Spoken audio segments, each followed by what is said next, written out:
नमस्कार साथियों, मैं उमेश कुमार आप सभी का हमारे इस द्रोणा पीसीएस के यूट्यूब प्लेटफॉर्म पर स्वागत करता हूं। मैं आशा करता हूं आप सब ठीक होंगे, अच्छी तरह से तैयारी कर रहे होंगे। आप सभी को हमारे इस द्रोणा पीसीएस के यूट्यूब प्लेटफॉर्म की ओर से टीचर्स डे की हार्दिक शुभकामनाएं। हम बात कर रहे थे राजस्थान के भूगोल के बारे में। हमने राजस्थान के भूगोल में राजस्थान का भौतिक विभाजन देख लिया था। राजस्थान की जलवायु को हमने अच्छी तरह से देख लिया था। अब हम अपना अगला टॉपिक शुरू कर रहे थे, राजस्थान का अपवाह तंत्र। कौन सा टॉपिक प्रारंभ कर चुके थे? अपवाह तंत्र। अपवाह तंत्र के इस सेशन में हमने अपवाह तंत्र को देख लिया था, इसके विभाजन को देख लिया था। आज से हम प्रारंभ करने वाले हैं आंतरिक अपवाह तंत्र। कौन सा अपवाह तंत्र प्रारंभ करेंगे? आंतरिक अपवाह तंत्र। शब्द के बारे में हमने कल चर्चा कर ली थी कि आंतरिक अपवाह तंत्र क्या है। यदि आपने वो पिछली वीडियो नहीं देखी है तो हमारे द्रोणा पीसीएस के यूट्यूब प्लेटफॉर्म पर जाकर प्लेलिस्ट सर्च कर सकते हैं, राजस्थान जियोग्राफी बाई उमेश लाडूना, और इसका डिस्क्रिप्शन में मैं आपको लिंक दे दूंगा ताकि वहां से आपको आसानी हो। तो हम देख रहे थे आंतरिक अपवाह तंत्र के बारे में। तो आंतरिक अपवाह तंत्र का मतलब ये है कि ऐसी नदियां जो किसी भी बड़े समुद्री क्षेत्र में न मिलती हो, जो मैदानी भूभाग में ही क्या हो, विलुप्त हो जाए, मैदानी भूभाग में ही विलुप्त हो जाए, वो नदियां कैसी होगी? आंतरिक अपवाह तंत्र की नदियां होंगी। कौन से अपवाह तंत्र की? आंतरिक अपवाह तंत्र की। तो हम पढ़ने वाले आंतरिक अपवाह तंत्र की कुछ प्रमुख नदियों के बारे में, जिसमें हम कई प्रमुख नदियां देखेंगे, उनके बारे में आज हम डिटेल से चर्चा करने वाले हैं। जिसमें हमारी पहली नदी प्रारंभ होती है घग्गर नदी। पहली ही नदी कौन सी है? घग्गर नदी। तो आज हम घग्गर नदी के बारे में पढ़ने वाले हैं। घग्गर नदी के बारे में पढ़ने वाले हैं। तो घग्गर नदी को हम आज डिटेल से देखेंगे कि इसकी क्या विशेषता है, क्या भौगोलिक विशेषता है, क्या नहीं है। देखो, इसके बारे में हमने लगभग डिटेल से पहले भी चर्चा एक बार कर ली थी, जब हम राजस्थान के भौतिक प्रदेशों को पढ़ रहे थे, जिसमें हमने घग्गर बेसिन के बारे में देखा। तो इसकी लगभग चर्चा हमने कर ली थी। तो बात करते हैं ये कहां से निकलती है, इसके क्या क्या उपनाम है, सब हम देखने वाले हैं। तो पहले इसके उपनाम देख लेते हैं। क्या देख लेते हैं? उपनाम देख लेते हैं। इसके उपनाम। उपनाम में देखो इसके कई है। जैसे कहते हैं कि ये जो नदी है ये राजस्थान में बहुत कम बार आती है।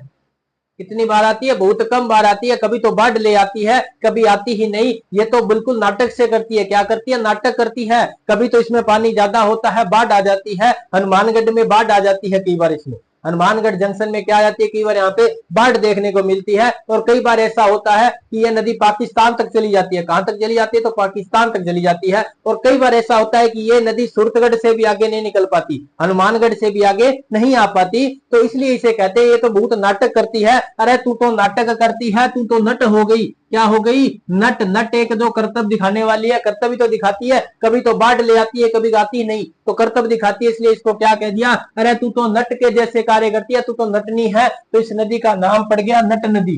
क्या नाम पड़ गया इसका? तो नट नदी नाम पड़ गया। और इसका जो प्राचीन जो नाम है, प्राचीन नाम में कहा जाता है कि यह नदी इस जहां ये घग्गर नदी जिस वक्त प्रवाहित होती है, अब वहां पर पहले कौन सी नदी प्रवाहित होती थी? तो वहां पर एक सरस्वती नदी प्रवाहित होती थी। सरस्वती नदी। सरस्वती नदी यहाँ पे प्रवाहित होती थी। वैदिक काल की ये नदी है। कौन सी नदी?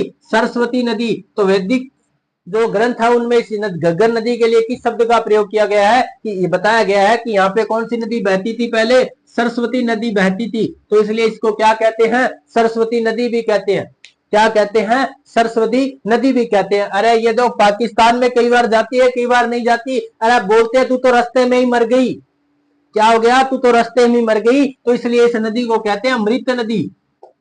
क्या कहते हैं? मृत नदी भी कहते हैं। तू तो रास्ते में मर गई, इसलिए इसको क्या कहते हैं? मृत नदी भी कहते हैं। एक नाम इसका और भी है जो इसे पाकिस्तान में कहते हैं। क्या कहते हैं पाकिस्तान में? अरे हम जो शब्द नहीं कहते क्या, हतला, कि तू तो बोल रहा है बीच में रुक गया, मतलब क्या होगा? ये नदी राजस्थान में आ तो रही है, पाकिस्तान में कभी आती है कभी नहीं आती, इसलिए पाकिस्तान में इस नदी को कहते हैं हकरा नदी। कौन सी नदी कहते हैं? हकरा नदी कहते हैं। कहां कहते हैं? तो पाकिस्तान में कहते हैं। पाकिस्तान में इस नदी को क्या कहेंगे? तो हकरा नदी कहते हैं। क्या क्या नाम है? नट नदी क्यों है? क्योंकि ये नाटक करती है, कर्तव्य करती है। सरस्वती नदी इसका कैसा नाम है? वैदिक काल का नाम है। वैदिक ग्रंथों में इसके लिए कौन सा शब्द यूज किया गया है? तो सरस्वती नदी। अरे तू तो रास्ते में ही मर गई, आगे तो आई नहीं, हनुमानगढ़ से आगे आई नहीं, तू तो हनुमानगढ़ में ही मर गई, तो इसलिए इसको क्या कह दिया? मृत नदी कह दिया। हकरा नदी भी कहते हैं, और इसका स्थानीय नाम और भी है, क्योंकि छोटी नदी आती है तो क्या होता है, बहुत कम पानी इसमें होता है। अरे बोलते तू तो नाली है, क्या है? एक छोटी सी पतली सी नाली है, इसलिए इसका क्या नाम दे दिया? नाली भी दे दिया। तो स्थानीय नाम इसका क्या है? नाली है। तो गंगानगर हनुमानगढ़ में जब नदी आती है तो ऐसे नहीं कहते कि घग्गर नदी में पानी आ गया, क्या कहेंगे? अरे यहाँ तो नाली आ गई, इस बार नाली आई है कि नहीं आई, लोग ऐसे पूछते हैं। तो क्या हो गया? इसका नाम यहाँ पे स्थानीय नाम क्या है? नाली है। और इस नदी का जो बेसिन वाला क्षेत्र है उसको बोलते हैं नाली बेल्ट। नाली बेल्ट भी इसको बोलते हैं, इसके जो क्षेत्र है आसपास का उसको बोलते हैं नाली बेल्ट की। ये जो क्षेत्र कैसा है? नाली बेल्ट का क्षेत्र है। तो ये तो बात हुई इसके उपनाम की। अब बात करते हैं ये आती कहां से है, इसका उद्गम कहां से होता है? नदियों का क्या होता है? उद्गम। तो इसका उद्गम कहां से होता है? कहां से नदी प्रारंभ होती है? तो देखो, राजस्थान के अंदर हिमालय का जल लेकर लाने वाली ये एकमात्र नदी है। हिमालय का जल लाने वाली राजस्थान की एकमात्र नदी है। राजस्थान की एकमात्र नदी जो कैसी है? अंतरराष्ट्रीय नदी है। देखो, पाकिस्तान में जा रही है, मतलब दो देशों के बीच में है, तो दो देशों के बीच का जो आदान प्रदान होता है, दो देशों के बीच का जो संबंध होता है उसे कहते हैं अंतरराष्ट्रीय। क्या कहेंगे? अंतरराष्ट्रीय कहते हैं। तो इसका उद्गम कहां से होता है? तो देखो, हिमालय, हिमालय की जो 3 श्रेणियां हैं हमने देखा, उत्तरी हिमालय, मध्य हिमालय, दक्षिण हिमालय। दक्षिण हिमालय का नाम है शिवालिक हिमालय। क्या नाम है? शिवालिक हिमालय। शिवालिक हिमालय। तो इस शिवालिक हिमालय से देखो, ये हिमालय की पहाड़ियां, कौन सी पहाड़ियां? शिवालिक हिमालय की पहाड़ियां। यहां से नदी का उद्गम होता है, नदी का उद्गम होता है। नालियों में पहले नदी है, उसके बाद ये एक बड़ी नदी बन जाएगी। तो नदी आती है कहां? आती है राजस्थान में। ये हमारे राजस्थान का उत्तरी प्रदेश है। राजस्थान का क्या है? उत्तरी प्रदेश है, जहां पे गंगानगर है, श्री गंगानगर। और इधर कौन है? हनुमानगढ़। तो गंगानगर और हनुमानगढ़ का ये जो क्षेत्र है, देखो इस तरफ ये इस प्रकार से कुछ क्षेत्र है, गंगानगर, इधर क्या है? हनुमानगढ़ है। तो ये नदी आती है यहां से, देखो। तो इस प्रकार से हरियाणा से होकर के नदी राजस्थान में प्रवेश करती है। हनुमानगढ़ से कहां से प्रवेश करेगी राजस्थान में? टिब्बी से।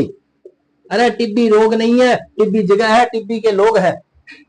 टिब्बी एक स्थान है, कहां पे है? हनुमानगढ़ में टिब्बी ने एक स्थान है जहां से ये राजस्थान में प्रवेश करती है। कौन सी नदी है? घग्गर नदी। घग्गर नदी आई कहां से? शिवालिक हिमालय से। राजस्थान में कहां से प्रवेश किया? टिब्बी से। टिब्बी तहसील है, क्या है? टिब्बी तहसील है एक। यहाँ पे जगह है जिसका नाम है तलवाड़ा, और इस तलवाड़ा में एक झील बनाई गई है जिसे कहते हैं तलवाड़ा झील। टिब्बी तहसील से ये प्रवेश करती है। और हनुमानगढ़ जंक्शन से, कौन सा जंक्शन है? हनुमानगढ़, जिसे क्या कहते हैं हम? बटनेर भी कहते हैं। बटनेर दुर्ग था ना, जो बटनेर दुर्ग, उसका ही नाम क्या पड़ा? हनुमानगढ़ पड़ा। तो हनुमानगढ़ के अंदर से ये गुजरती है नदी। हनुमानगढ़ बटनेर के बिल्कुल पास से गुजरती है। उसके बाद ये नदी पीलीबंगा होते हुए किधर आ जाती है? सूरतगढ़ में प्रवेश करती है। कहां प्रवेश करती है? सूरतगढ़ में। यहाँ पे जगह है सूरतगढ़। देखो, ये सूरतगढ़ में प्रवेश करी, गंगानगर में जगह है सूरतगढ़। तो सूरतगढ़ में प्रवेश करती है। उसके बाद ये नदी अपनी ढाल के अनुरूप बहती हुई आ जाती है अनूपगढ़ में। कहां तक आती है? अनूपगढ़ में। कई बार जब यदि शिवालिक हिमालय में पानी ज्यादा है, बरसात ज्यादा है, तो हनुमानगढ़ में बाढ़ करेगी।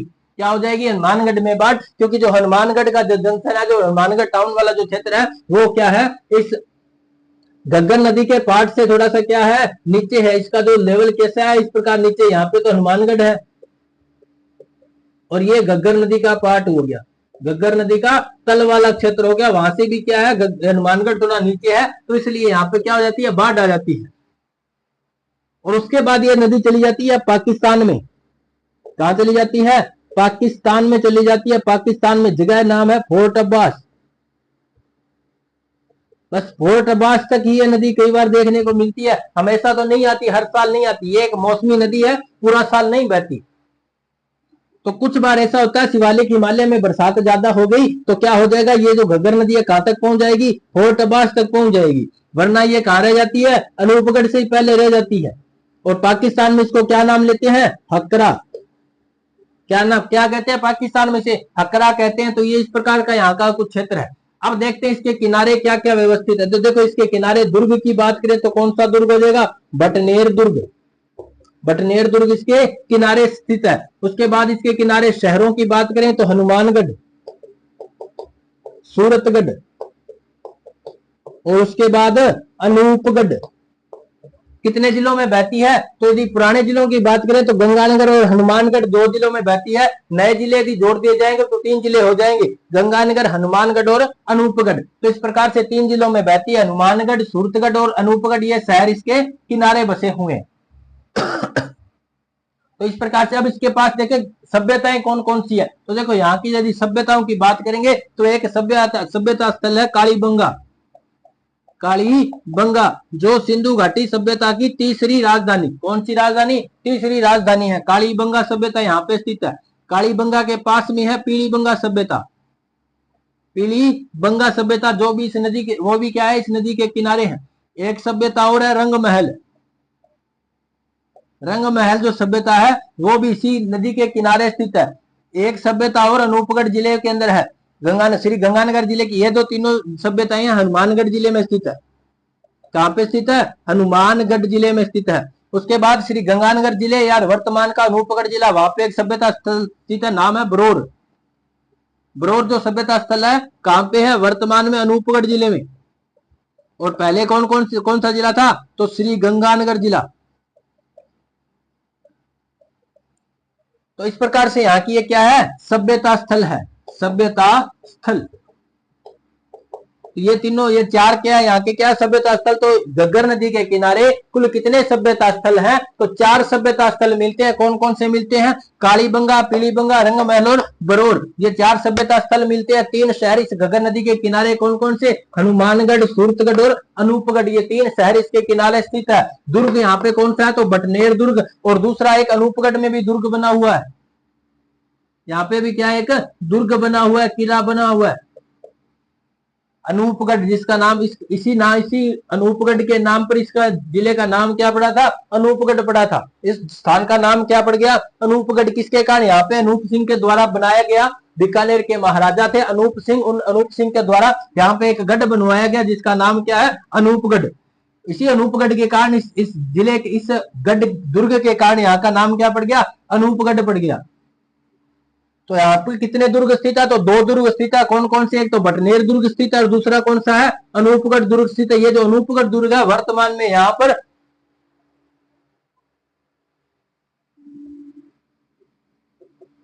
तो ये देखो अनूपगढ़ और बटनेर दुर्ग 2 है। तो ये 2 दुर्ग यहाँ पे स्थित है। अनूपगढ़ दुर्ग जो वर्तमान में क्या है, खंडित हो चुका है बिल्कुल, प्रशासन की देखरेख के बिना। ये देखो अनूपगढ़ और बटनेर दोनों दुर्ग क्या हो चुके हैं, खंडित हो चुके हैं। तो इस प्रकार से हमने किस नदी के बारे में देखा, तो इसी घग्गर नदी के बारे में देखा। अब देखते हैं घग्गर नदी के आसपास यदि खेती को किसकी की जाती है, तो यहाँ पे धान की खेती की जाती है, चावल की खेती, धान की खेती की जाती है, गेहूं की खेती की जाती है, और कपास की खेती की जाती है, और किसकी खेती, तो गन्ना की खेती की जाती है। तो इस प्रकार से यहाँ पे देखो फसलें कौन कौन सी ज्यादा यूज की जाती है, तो धान, गेहूं, कपास और गन्ना, ये 4 फसलें यहाँ पे मुख्यतः उगाई जाती है। किसके किनारे उगाई जाती है, तो घग्गर नदी के आसपास वाले क्षेत्र, जिसे हम क्या कहते हैं, नाली बेल्ट कहते हैं। तो देखो ये जो क्षेत्र है इसी को क्या कहेंगे, नाली बेल्ट कहेंगे, इसी को ही नाली बेल्ट कहते हैं। तो इस प्रकार से ये कौन सी नदी हो जाएगी, घग्गर नदी हो जाएगी। ये हमने देखा। तो आशा करता हूं आपने साथ साथ नदी का ये डायग्राम ड्रॉ कर लिया होगा। यदि नहीं किया तो आप स्क्रीनशॉट ले लो और इसको बाद में दोबारा जब वीडियो देखो तो आप ये डायग्राम अपने हाथ से ड्रॉ कर लेना, ताकि आपको इस नदी के बारे में अच्छी समझ पैदा हो जाए। तो इस प्रकार से हमने कौन सी नदी देखी, तो घग्गर नदी देखी।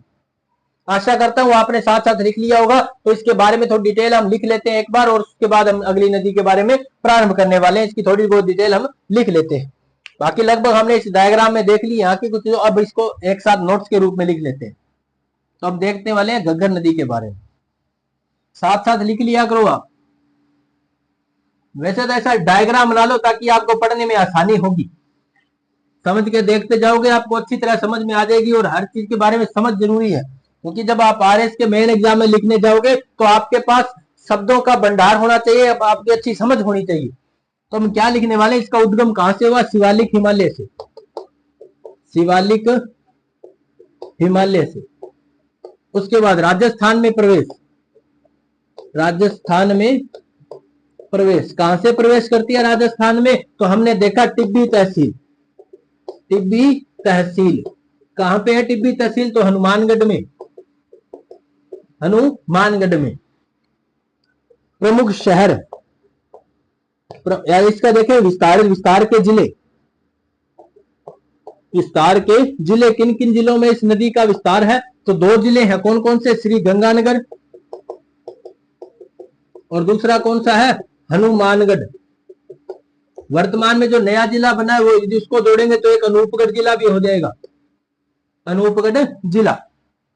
राजस्थान की एकमात्र क्या है, अंतरराष्ट्रीय नदी है। देशों की बात करें तो ये भारत और पाकिस्तान दोनों में बहती है, तो राजस्थान की एकमात्र अंतरराष्ट्रीय नदी है, राजस्थान की एकमात्र अंतरराष्ट्रीय नदी। पाकिस्तान में इसको क्या कहते हैं, हकरा कहते हैं। उसके बाद यदि हम देखें यहाँ के प्रमुख शहर, प्रमुख शहर जो इसके किनारे बसे हुए हैं कौन कौन से हो जाएंगे, तो हमने अभी थोड़ी देर बाद पहले बात की थी, हनुमानगढ़, हनुमानगढ़ शहर है, हनुमानगढ़ शहर। उसके बाद सूरतगढ़ शहर, सूरतगढ़ शहर। उसके बाद में एक और शहर कौन सा, अनूपगढ़ शहर। तो ये इसके किनारे बसे हुए हैं। सभ्यता स्थल कौन कौन से हैं यहाँ, सभ्यता स्थल, इसके किनारे जो सभ्यता स्थल है कौन कौन से हैं, तो वो देखो इसके किनारे सभ्यता स्थल में आएगा कालीबंगा,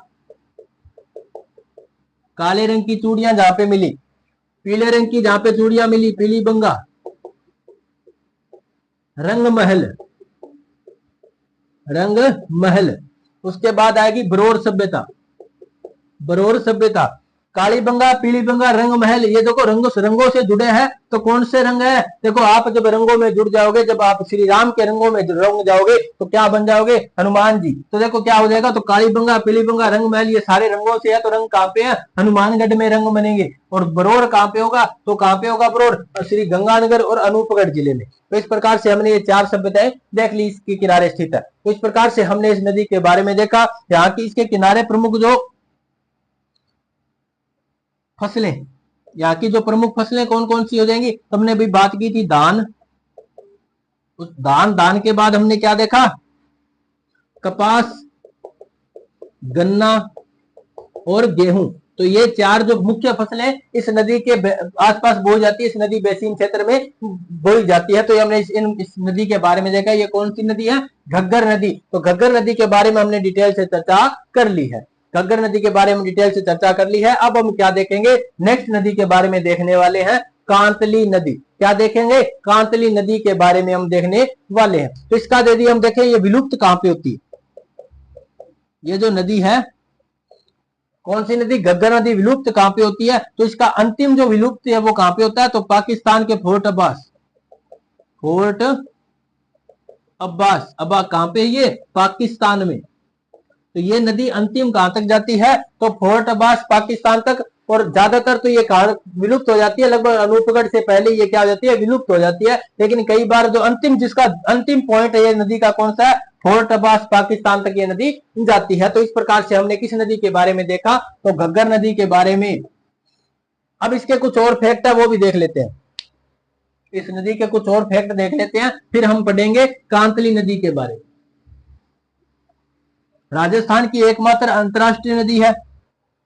उसके बाद यदि हम देखें, राजस्थान की आंतरिक प्रवाह की सबसे लंबी नदी है, ये कैसी नदी है, राजस्थान की आंतरिक अपवाह तंत्र की, अपवाह तंत्र की सबसे लंबी नदी, सबसे लंबी नदी है कौन है, तो घग्गर नदी है। बाकी इनके जो नदियों के बारे में जो अलग फैक्ट है, इनसे हम अलग से एक सेशन में इनको एक साथ देखने वाले। तो ये होगी घग्गर नदी। अब हम देखने वाले हैं कांतली नदी के बारे में। तो हम देखेंगे वो कांतली नदी, तो हेडिंग डाल लो कांतली नदी। दूसरी नदी कौन सी देखेंगे, कांतली नदी।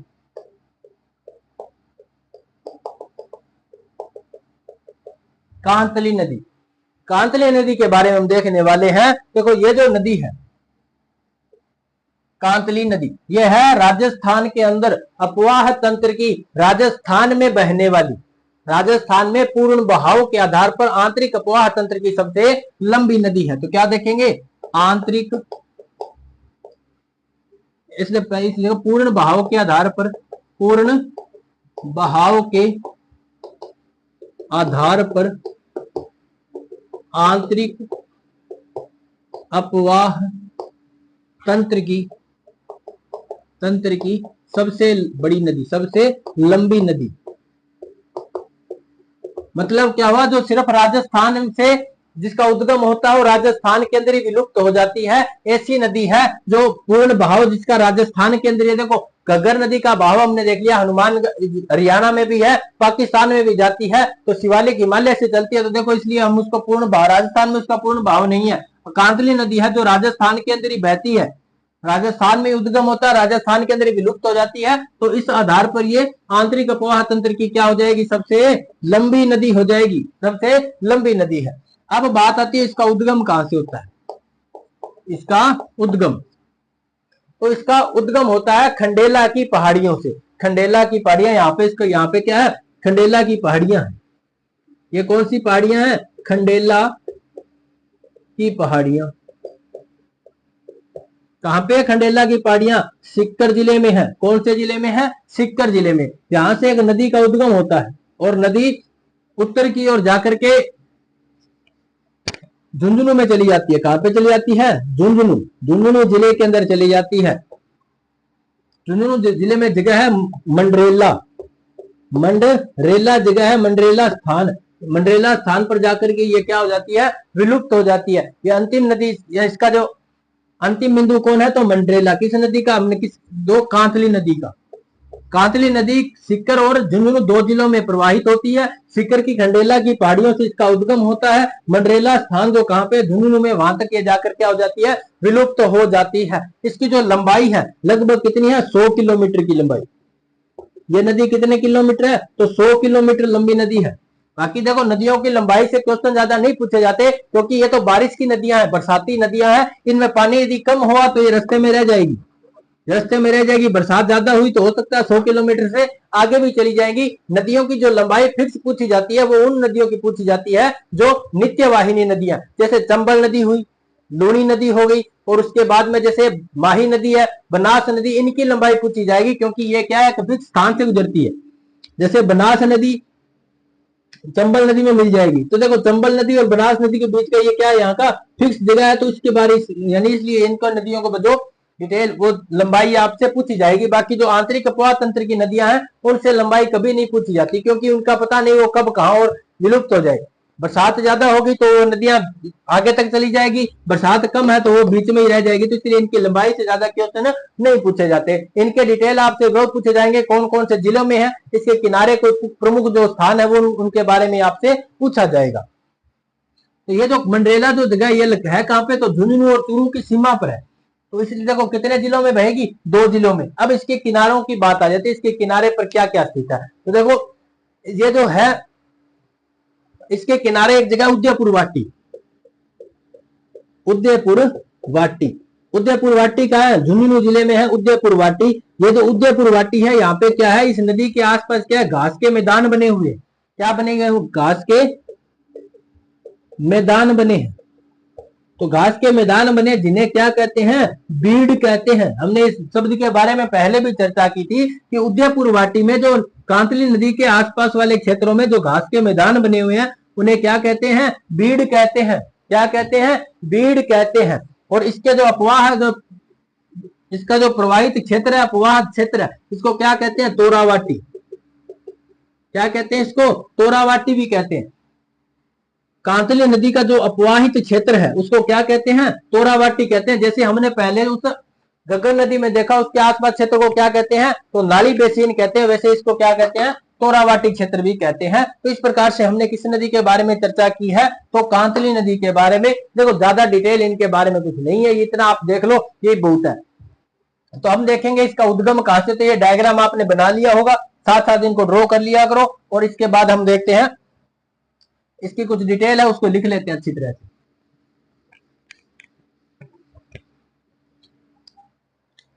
तो इसका उद्गम उद्गम कहां से होता है? खंडेला की पहाड़ियां। खंडेला की पहाड़ियां कहां पर है? खंडेला की पहाड़ियां तो झुंझुनू में, सीकर जिले में। कहां पे है? सीकर जिले में है। खंडेला की पहाड़ियां कहां पे है? सीकर जिले में है। उसके बाद देखो इसका अंतिम बिंदु, अंतिम बिंदु कांतली नदी का जो अंतिम बिंदु है वो कहां पे है? तो मंडरेला। मंडरेला स्थान है, कहां है? चूरू व झुंझुनू की सीमा पर। सीमा पर जिला कौन सा है? तो झुंझुनू जिला है। अंतिम बिंदु कहां पे है? तो मंडरेला में है। मंडरेला कहां पे है? झुंझुनू में है। चूरू की सीमा के लगभग पास में ये पड़ता है। अब लिखते हैं इसके प्रवाह, इसके अपवाहित क्षेत्र को। अपवाहित क्षेत्र, इसका अपवाहित क्षेत्र क्या कहलाता है? तो तोरावाटी कहलाता है। तोरावाटी कहलाता है। फिर देखो इस नदी के आसपास क्या है? घास के मैदान। घास के मैदान है। कहां पे है घास के मैदान? तो उदयपुर वाटी में। उदयपुर वाटी में घास के मैदान है, जिन्हें क्या कहते हैं? बीड़ कहते हैं। क्या कहते हैं? जिन्हें बीड़ कहते हैं। क्या लिखेंगे कि कांतले नदी के आसपास उदयपुर वाटी वाले क्षेत्र में जो घास के मैदान है उन्हें क्या कहते हैं? बीड़ कहते हैं। क्या कहते हैं? बीड़ कहते हैं। तो ये हमने इस कांतली नदी के बारे में देखा। तो ये है कांतली नदी के बारे में कुछ डिटेल जिसको हम देखा। अब स्केच को तो अब हम देखते हैं इसके बाद और कौन सी नदी के बारे में देखने वाले हैं। तो तीसरी नदी हम देखेंगे साबी या साहिबी नदी के बारे में। किस नदी के बारे में देखेंगे? साबी या साहिबी नदी। तो आशा करता हूं आपने लिख लिया होगा। बढ़ते हैं आगे, अपनी तीसरी नदी के पास चलते हैं। कौन सी नदी है? साबी नदी या साहिबी नदी।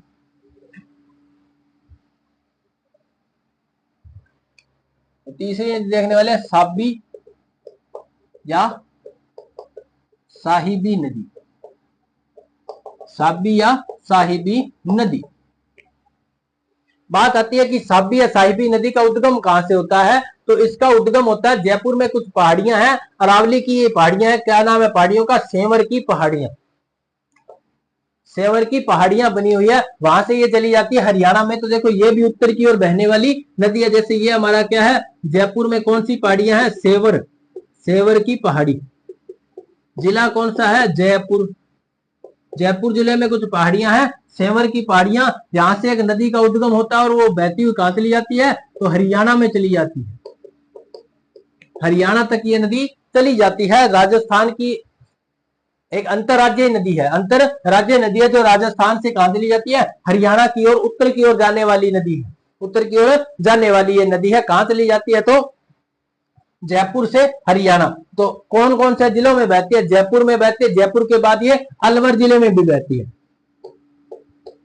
यहां तक अलवर, जयपुर जिला, जयपुर के बाद अलवर और अलवर के बाद हरियाणा में प्रवेश कर जाती है, मेवात क्षेत्र के अंदर।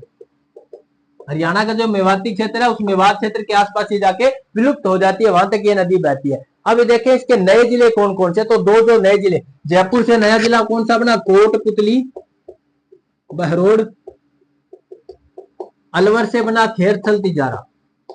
खेरथल तिजारा। तो ये दोनों जो जिले नए बने हैं ये भी इसी नदी के किनारे हैं। तो इसी के अपवाहित क्षेत्र के अंदर ये इसके अंदर आ जाएगा।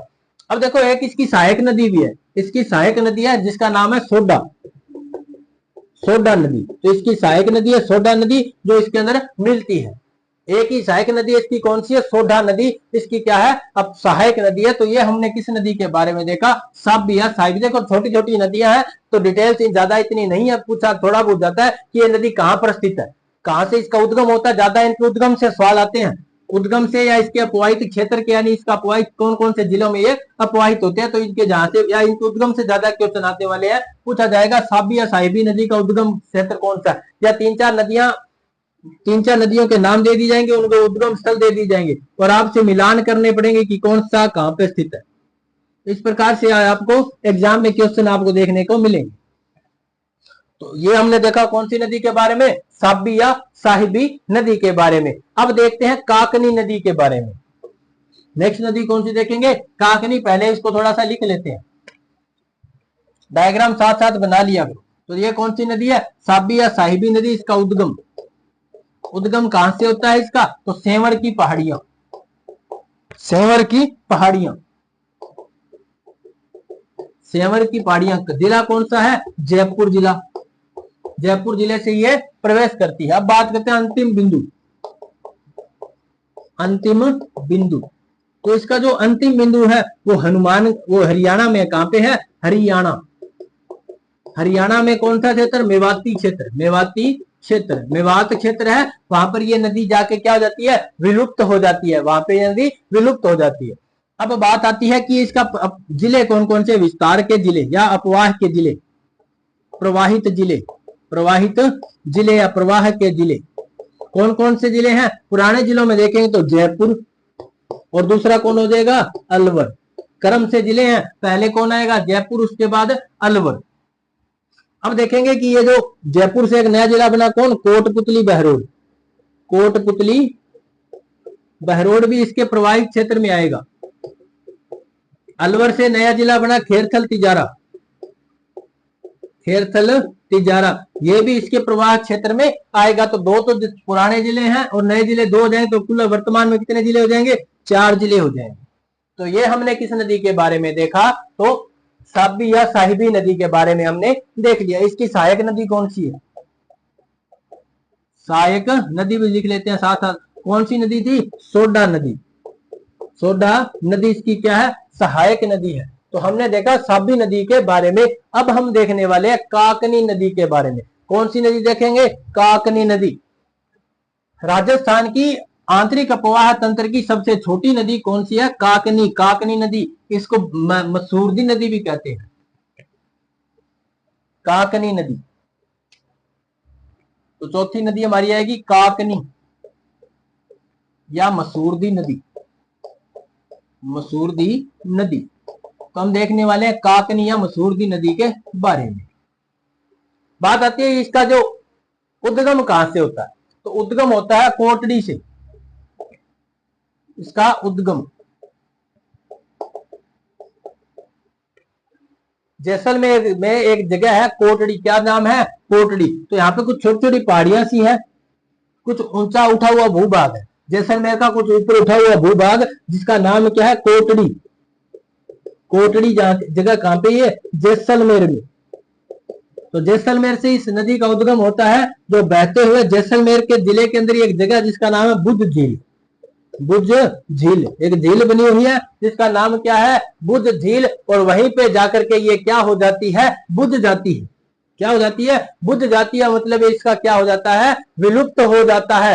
यहाँ पे इसी का नाम, एक और नाम भी है मीठा की खाड़ी। मीठा है, मीठा की खाड़ी, मीठा की खाड़ी भी इसका एक नाम है। तो यहाँ पे जाकर के क्या हो जाती है? तो विलुप्त हो जाती है। क्या हो जाती है? विलुप्त।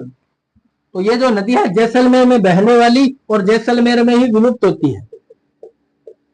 एक ही जिले में बहने वाली और उसी सेम जिले के अंदर क्या हो जाती है? विलुप्त हो जाती है। राजस्थान की आंतरिक अपवाह तंत्र की सबसे छोटी नदी कौन सी है? तो काकनी या मसूरदी नदी। तो इसका उद्गम कहां से होता है? कोटड़ी से। कोटड़ी जगह कहां पे है? जैसलमेर। कोटड़ी जैसलमेर। ये विलुप्त कहां पे होती है? इसका अंतिम बिंदु कहां पे है? तो इसका जो विलुप्त होती है कहां पे होती है विलुप्त? तो मीठा की खाड़ी, मीठा की खाड़ी, मीठा की खाड़ी या बुद्ध झील जगह कहां पे है? जैसलमेर में।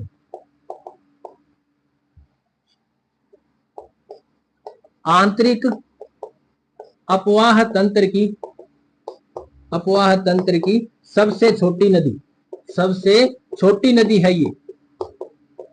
आंतरिक अपवाह तंत्र की क्या है? सबसे छोटी नदी है। इसका उपनाम, उपनाम इसका एक है काकनेय नदी। काकनेय नदी, काकनेय या मसूरदी नदी इसके क्या है? उपनाम है। तो इस प्रकार से हमने कौन सी नदी के बारे में देखा? तो काकनी या मसूरदी नदी के बारे में देख लिया। अब हम देखने वाले हैं एक छोटी सी नदी और, जिसका नाम है द्रव्यवती नदी। कौन सी नदी? द्रव्यवती नदी। तो जो जयपुर से निकलने वाली एक छोटी सी नदी है, क्या नाम है इसका? तो द्रव्यवती नदी है, जयपुर से निकलती है, जयपुर के अंदर इसका क्या हो जाता है, तो समापन हो जाता है, नदी है द्रव्यवती नदी। अब देखने वाले हैं द्रव्यवती नदी के बारे में। छोटी छोटी डिटेल है नदियों की, ज्यादा इनके नदियों से उद्गम से इनके क्वेश्चन ज्यादा पूछे जाते हैं। क्या पूछे जाते हैं, उद्गम से इनके क्वेश्चन पूछे जाते हैं। तो पांचवी नदी क्या नाम है, तो द्रव्यवती नदी।